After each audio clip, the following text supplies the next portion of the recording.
conserves alimentaires. Maintenant, même lorsque vous tapez conserves alimentaires sur Amazon, encore une fois, cela va vous donner plus d'idées. Et vous commencez toujours par ce qui se trouve devant vous. Laissez-les vous inspirer, car c'est ce que les gens recherchent en ce moment. C'est ce que, lorsque les gens tapent conserves alimentaires, ils obtiennent comme résultat. Maintenant, si vous êtes un revendeur ou que vous souhaitez le devenir, je ne recommanderais pas d'aller vers quelque chose comme ça. Organisez les pistes de stockage, parce que cela va généralement vous amener dans des niches très orientées marques de distributeurs.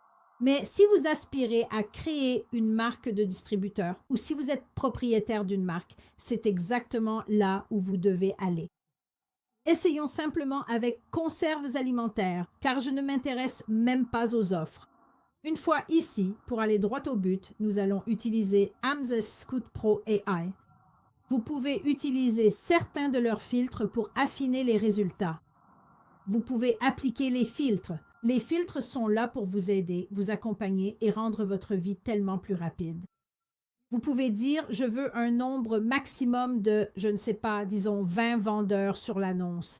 Certaines catégories, certains produits ont 80 vendeurs sur l'annonce. Évitons cela. Maintenant, si vous êtes une marque privée ou que vous souhaitez en devenir une, je vous recommande vivement de mettre 1 à 2 vendeurs pour commencer, juste pour voir ce qui se passe avec la marque. Parce que 1 à 2 vendeurs sur une annonce signifie généralement qu'il s'agit du propriétaire de la marque. Donc, cela va vous aider à comprendre ce que font les marques. Les marques qui sont peut-être des marques plus petites ou alors ce sont de grandes marques, mais elles n'ont pas de revendeurs sur l'annonce. Donc, elles gèrent tout elles-mêmes. Vous pouvez choisir combien d'avis. Mais au début, je vous conseille vraiment de ne pas trop utiliser de filtres. Parce qu'en fait, vous pourriez finir par vous priver d'opportunités au lieu de vous aider.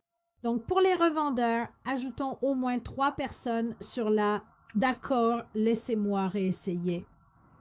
3, 2, 30, c'est bon. Parfois, ce serait mieux ainsi. Tout le monde ne veut pas forcément se mesurer à Amazon, donc si vous ne voulez pas être en concurrence avec Amazon sur une annonce, vous pouvez littéralement les exclure. Pour l'instant, nous allons simplement vous montrer un peu de la magie de ce logiciel. Pour l'instant, nous allons juste démontrer un peu de la magie que ce logiciel peut accomplir. Aussi, nous allons d'abord sélectionner le chiffre d'affaires estimé le plus élevé. Donc, je vais juste, toujours en cours de chargement, 30 jours. Maintenant, quand vous voulez, pour être revendeur, je recommande vivement de commencer par sélectionner le chiffre d'affaires le plus élevé et de vérifier également le score pour la revente. Maintenant, parce que c'est un 6, cela ne veut pas forcément dire que c'est un mauvais produit.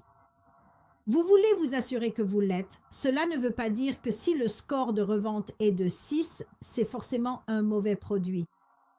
Laissez-moi vous montrer pourquoi, car à part le chiffre d'affaires estimé, vous ne verrez pas vraiment combien de vendeurs sont présents. Maintenant, Amazon est un vendeur sur ses produits. Donc, ce que nous allons faire, comme nous le disions, parfois ajouter des filtres va rendre votre vie plus compliquée qu'elle ne l'est réellement. Alors, nous allons simplement laisser les choses telles quelles. Nous sommes toujours dans la catégorie des conserves et toujours sur les produits à plus forte marge. En premier, donc immédiatement, nous avons un Quaker à presque 1 million. 1 million par mois, c'est fou et pourtant c'est toujours un 6. Et regardons combien de vendeurs il y a, donc quelques vendeurs. Amazon est un peu partout. Regardons ça. Celui-ci n'a qu'un seul vendeur, donc évidemment c'est du spam classique. D'accord, ceux-là ne vendent pas grand-chose. Rappelez-vous d'une chose lorsque vous commencez à chercher des produits en tant que revendeur. Ce n'est pas parce qu'un produit d'une marque ne rapporte pas beaucoup chaque mois, ou que cela signifie que la marque n'a pas d'autres produits qui génèrent vraiment de bons revenus mensuels. Donc, on ne se décourage pas pour autant.